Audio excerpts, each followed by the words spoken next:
G'day everyone, welcome to the sound demo for the Madbean Deadpool, which what I've called the Fuzzy Dice. And it is a pedal based on a pedal that the band Os Mutantes used to use, one of the versions of the pedals that they used to use, it's pretty good.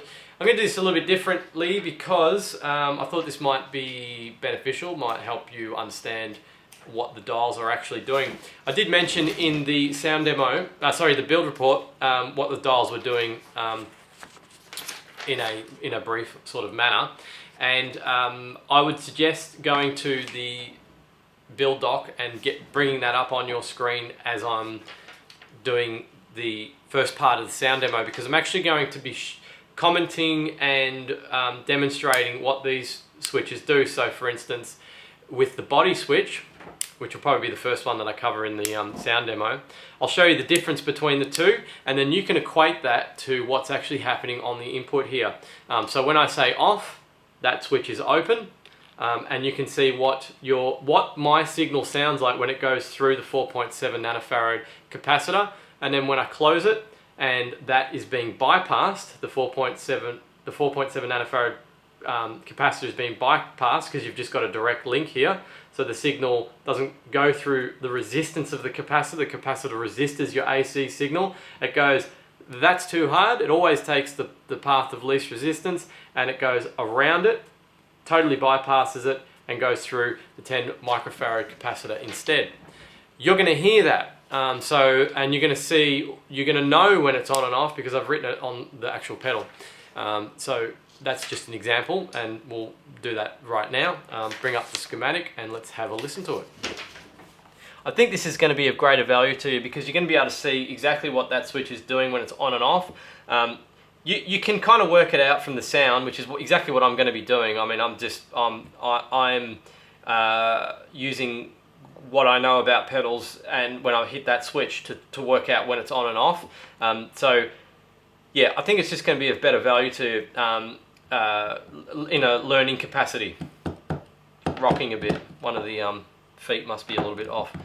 Anyway, so let's have a look at that body switch first, which is what I mentioned before. Let me get that back in shot properly.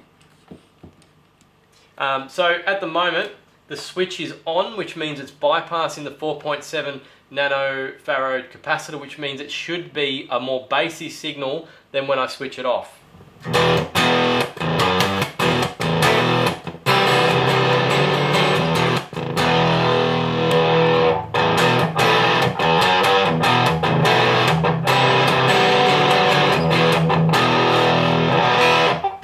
So as I hope you can hear, when the body switch is off and your signal is going through that 4.7 nanofarad capacitor, a lot of the bass content is being removed out of the signal. I mean, I can hear it clearly in front of the amp. I don't know if you can hear it just through the microphone speaker, but it's very boomy when you've got the bass going through, and it kind of sounds a bit more like an overdrive or distortion when you don't have the bass, all the bass going through, when some of the bass is being cut out. And personally, I think it actually sounds better when some of the bass has been cut out. Some people like a boomy fuzz sound, and that's fine, but you'd probably find with distortions and overdrives that large amount of bass going through doesn't sound very good at all. Sometimes it's best to get rid of a lot of the bass content coming from your guitar. It actually sounds better with distortions and things like that. So that's the body switch. Let's go to the compression switch now. As I mentioned in the build report, this will make your signal substantially louder, and I'll give you a demonstration of that. Sorry if it makes the if it makes the camera microphone clip.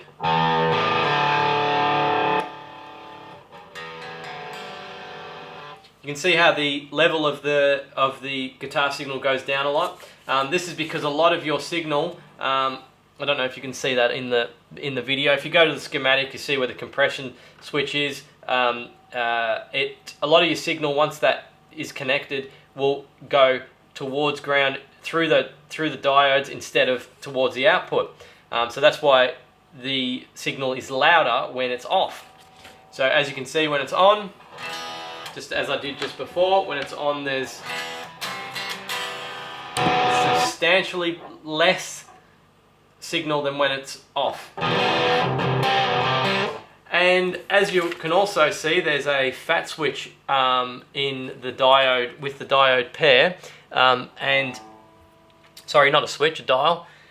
So you would assume that when the compressor is off, when compression is off, the fat dial should do nothing. So let's test that now.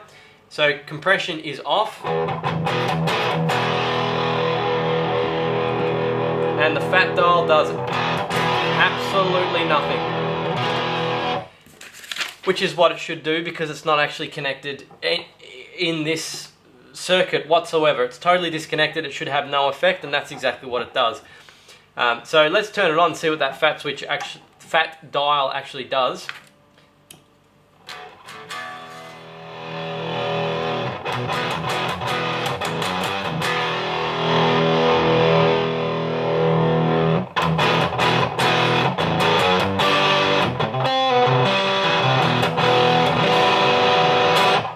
So it actually makes the signal, it actually makes your guitar signal a lot louder, and that would probably be expected because if you're adding resistance to this diode pair, again, your guitar signal is going to find it harder to go in this direction. It's going to send more to the output, so this is going to be louder on the output as you increase the resistance. So what I did there, to put it conceptually, if you lower the arrow of the wiper goes down, goes in that direction, your guitar signal now has to go through 5K of resistance, and that's harder. So more of your guitar signal goes to the output, and it obviously has some sort of tone effect on the output as well. Honestly, the main thing I can hear is loudness more than anything else.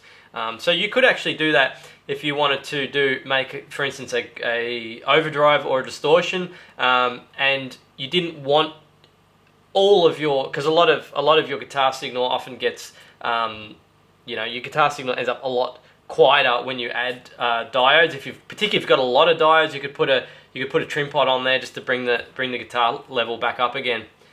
And loudness obviously is just a volume pot on the output. Shouldn't have to demonstrate that to you. It's just a volume control. So I hope you liked that little sort of sound demo / explanation. I might do that for other pedals that I think are a worthy candidate. That one was particularly good because you could hear the effects straight away, and it was quite simple explanations for all those dials. And yeah, if I get more pedals like that, I'll do more of these sort of sound demo explanations for them as well. So now we're going to have a listen to it hooked up so you can hear it nice and clearly, and I'll just do I'll play around with the settings so you can have a general idea of what those settings sound like, and just some of my favorite settings, and just do my usual sort of twanging on the guitar while I'm playing with the pedal deal. Let's hit it.